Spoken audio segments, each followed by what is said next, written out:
So hypocrisy as well. One of the other changes I mentioned is sort of a more expansive and I guess progressive sound as well. Is that I began noticing this kind of came up beyond Catch 22 is a little bit more of this fascination with UFOs and the paranormal. Do you want to just sort of take me Mm. through the journey of again, the traditional upside down crosses death metal band into a more expansive sound, and then visually changing into something else again? Yeah. I mean, the two first albums, I wrote pretty much most of the lyrics on the first album, because the songs were already done before Massa, our singer at that time, before he was even in the band. So the songs were really done there. On the second album, he took it to the extreme with his lyrics. So on the third album, since it was me singing, I wanted to do something different. I wanted to get into, dimensions, the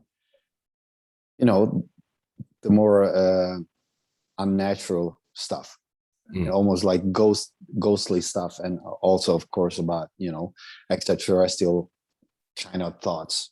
So on Abducted album, there was a lot of songs that it's just my theories, like Roswell 47. At that time, nobody knew what the hell is Roswell, and it's a small fucking town in New Mexico. It is, and for me, that UFO incident really stuck out. So I felt I needed to write a story about it, And then just as it goes on, the lyrics get more crazier and more weird, to put it in that way. And it was just like a novel writer just starting to space out and write about things that you think could be, and it's still the same thing today. What could be if these kind of theories I like, and nowadays it's pretty much what I do all day long is watch news, listening to podcasts with people talking about strange things, and I just eat all the infos I can get all day long, because that's the only thing I think is interesting right now. So the lyrics becomes after that, So what are your thoughts on that? Because I'm in the same boat lately. Joe Rogan has been having a lot of these guests on, Travis Walton in the UFO abduction, and now we've got the declassification of all these documents that are now coming out in the United States. Just what are your thoughts? Do you buy into all of it? Do you think it's potentially military technology? Yeah, a lot of it is military, definitely. Yeah. I think 99% is man-made. But I do think they have technology that they recovered either from the past, from the ancient time. I think there's been something coming around to our solar system every 1,000 years or every 10,000 years or whatever.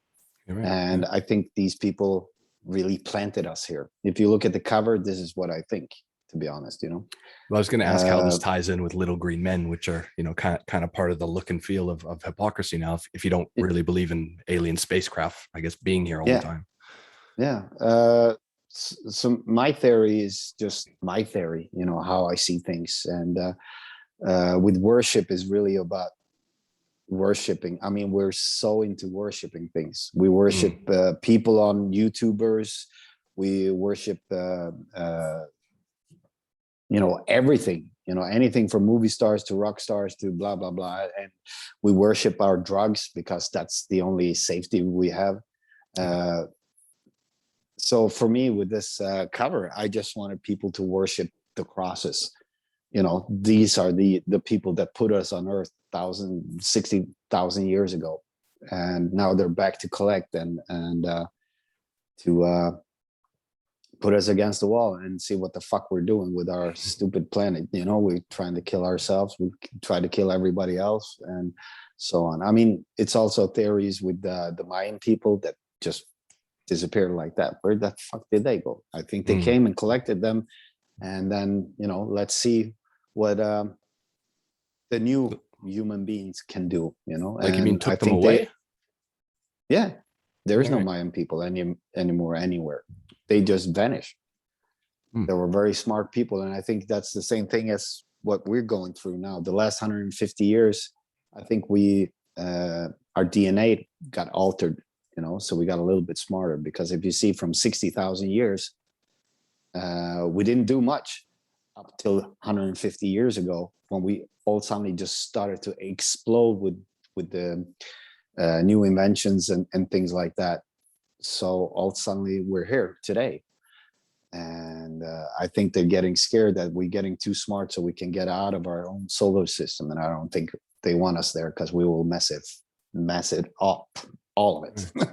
Oh, that's pretty interesting, because my understanding of that sort of time period is that the discovery of fire was the big thing, and learning how to cook meat. And I don't Yeah, know too much about it, but the ability to change from eating raw meat into cooking it unleashed further proteins, which was allowed us the yeah, development of brain power.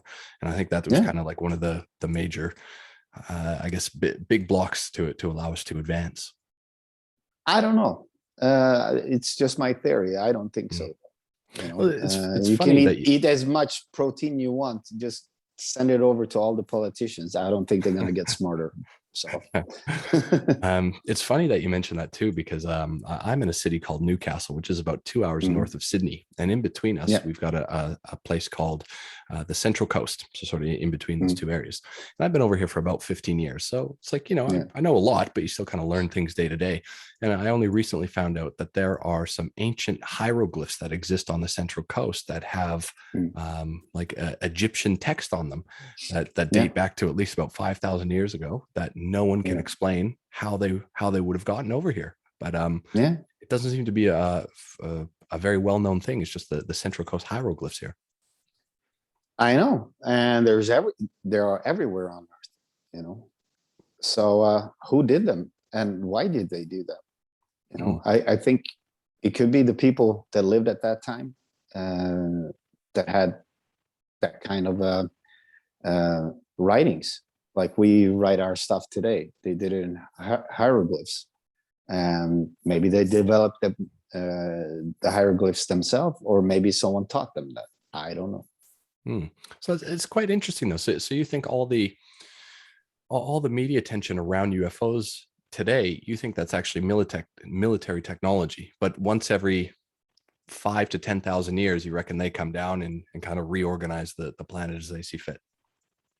Both yes and no. I think, like I said, with all these uh,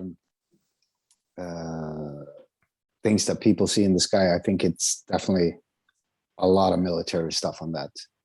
And I think the only reason why governments doesn't come out with saying like, yeah, we have alien technology and blah blah blah, is because then they have to share it with people, Yeah, right. the technology, and that's not good for a country who's really are high keen on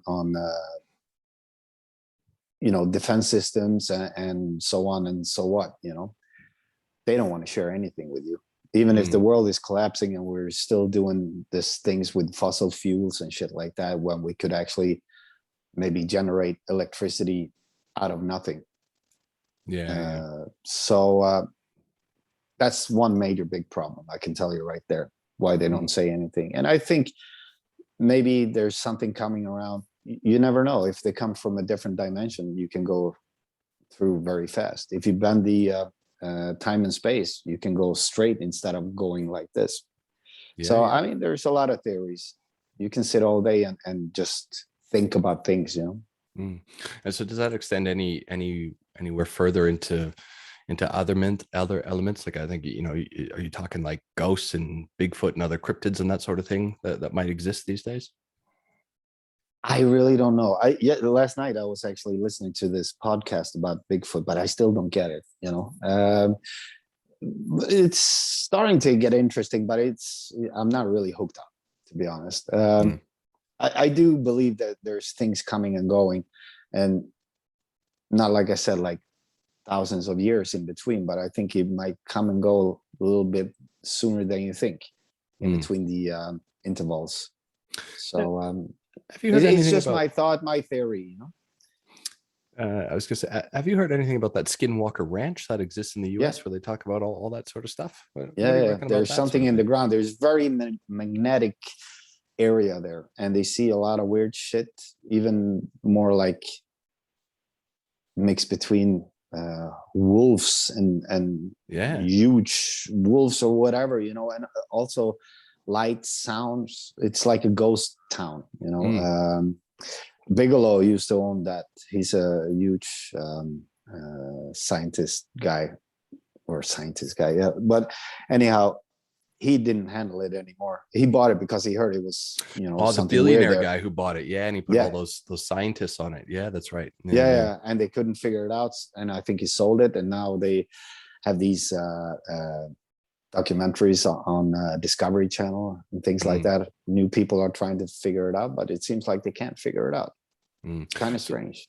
so does that scare you more than that if what you presumed might have been presumed would have been UFOs might actually be military technology? Like, is that not potentially a little bit scary if you find out that all this craft that can bend space and time is actually, China and the US?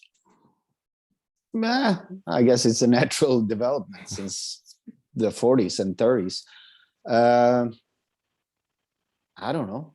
I mean, I guess they have to do what they have to do. You know, somehow they got in touch with the technology. I mean, they think lead and uh, um, optic fibers and things like that comes from the Roswell crash, and that's Mm, how they develop it there.